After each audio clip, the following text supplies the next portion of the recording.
The investigation into how this blaze started is just getting underway tonight. Take a look behind me. You can see the smoke continues to rise. These hurricane force winds are not letting up. Tonight we have confirmed that Devin Patrick Kelly spent time here in the city of Kingsville, a city that is about 2 hours away from Sutherland Springs where the shooting occurred. 2 men, 1 woman, now all charged with capital murder. And tonight police say this stems from what appears to be a robbery attempt involving drugs and cash. 2,000 electrical workers who are now mobilizing here. Well, the event banned cameras from going inside, but I approached him both before and once the event ended, and this is what happened. Excuse me, Mayor, can you talk to us? Missing from the wall just outside of council chambers, take a look, is Dan McQueen's photo and nameplate. We are talking about trees snapped in half in neighborhoods, and we are also talking about those power lines that are down on the ground, making it very dangerous for anyone who wants to venture out. That you graduated with an MBA from Texas A&M Corpus Christi, is that true? No, I don't have from A&M University, no. Why put that flyer out there to the public if it's not true? No one really likes to talk numbers, but people love food. So I took this pizza to represent our city's proposed budget. Everyone wants a cut, and each one of these slices represents where that money goes. Right now, the biggest slice goes to the police department with $72.7 million proposed. There's also fire, solid waste, parks and rec, and so on. But eventually, some departments will end up with a much smaller piece of the pie. Got more now on the preparations for Tropical Depression Harvey. That's right. Folks are right now lining up to get free sandbags being handed out by the city of Corpus Christi. This is happening on Civitan Drive near Holly and Ayers. There's a city yard there, and that's where our Bill Churchwell is at the moment, live to tell us how it's going. There, Bill?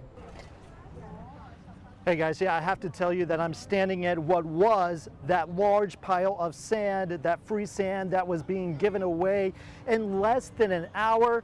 It is now gone. The city plans to bring more sand tomorrow morning starting at 8 a.m. They are assessing the situation, but you can see some folks are still trying to get the last little bit of sand right here, and they are filling up these free bags that are being provided by the city right now for folks who have concerns about flooding in their neighborhoods or at their business. And tell me your name. Marissa Lopez. And tell us about why you decided to come out here. Where I live at, it's flooded 2 previous times, so we just want to take all precautions possible. Does it usually flood out there pretty high? Yes, it does, about up knee high. What are your concerns for this approaching storm? I'm just trying to take as many precautions possible. I don't want anything to happen. Stocked up on water, trying to get as much sand as possible to cover the doors. Trying to get as much sand as possible, and you're scooping up the last little bit here. Yeah. How did you feel about the sand going so fast? I thought there would be more, but they said it'll be available tomorrow, so I'm going to come first thing to try to get more. And you are not the only one looking for sand this evening. When we got here, there was a long line of cars stretched down the street looking for sand as well. And you can see many of those cars still along the stretch of road. They are now being turned away. But again, the city is assessing the situation and they are looking at bringing in more sand possibly tomorrow morning at 8 a.m. Reporting live, Bill Churchwell, 3 News. Folks began lining up here at this checkpoint outside of Port Aransas early this morning for their chance to get a look at their homes for the first time since evacuating before Harvey made landfall. They have hope that everything will be okay, but they also know the magnitude of the situation. They've seen the images on TV, and they know the reality that they might not have a home when they return. And I got a buddy in there that said, just told me to be prepared, man. Miguel Cantu is not looking forward to seeing what lies beyond this police checkpoint. Stuff they're showing is kind of devastation. He is one of dozens of folks who are now making the journey back to the coastal community hit hard by Hurricane Harvey. There's large parts of the town that are missing. You know, they're just missing. They're gone. Businesses destroyed, homes leveled by the weight of Harvey's winds. Robert Burgess has seen the images and knows it won't be good. Flyby they did, the Coast Guard, I could just barely see that there's something there, but I don't know what's there. It could just be the garage. Authorities checking IDs before letting drivers enter the disaster area, making sure those coming in aren't here to take advantage of those who have already lost so much. Now, folks only had a 6-hour window to go in and view their property, and that's because it's just too dangerous. There's still a lot of debris in Port Aransas. The town just doesn't look the same. And it's also dangerous because there's no utilities, such as power, and there's no telling when power will be restored. Reporting off of Highway 361, Bill Churchwell, 3 News. She shined. She was a very caring person. Those pigtails, that innocent smile, belonging to a little girl who was always happy, always glowing. Here's a great photo of her right here with the family. She would have been somebody in life, and she would have made it somewhere. Scrolling through these cherished family photos, Kelly Kilgore can't help but think about her baby sister Helen, as she has every day for the last 33 years. That's all we have left. Kelly says as her sister got older, she developed a habit of running away, but would always come back home. On April 13th, 1984, Helen once again disappeared, but she would never return home alive. She was taken away from us. It changed our lives forever. Days later, just outside the city of Meridian in North Texas, about 300 miles away from Corpus Christi, it was here along the stretch of County Road where something caught the attention of Durwood Kuntzman. I turned around, went back by it, and I seen feet sticking out. At the young age of 13, Helen Kilgore was dead. Investigators say she had been kidnapped, her body beaten from head to toe, and found wrapped in a blanket on the side of the road. An autopsy performed found the cause of death was a single gunshot wound to the head.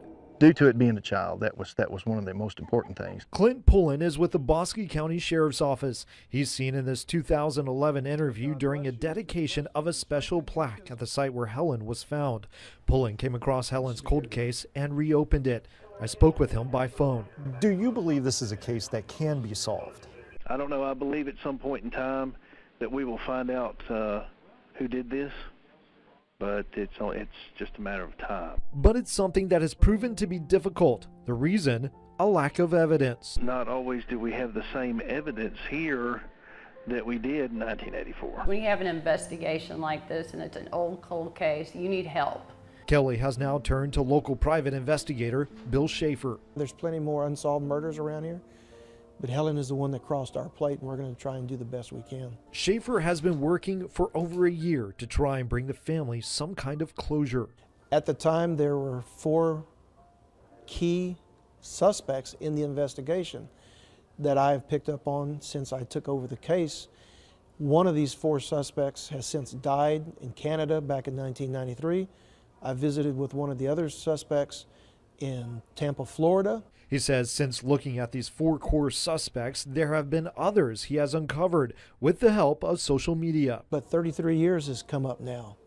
These suspects are going to start dying off. That's why we have to start knocking on doors and finding them.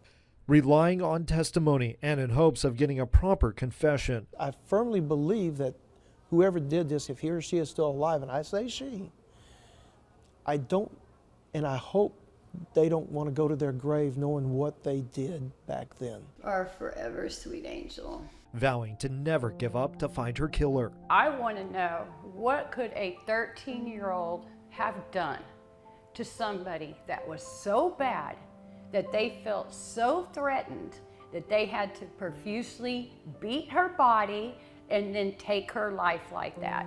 A question that continues to haunt Helen Kilgore's family today.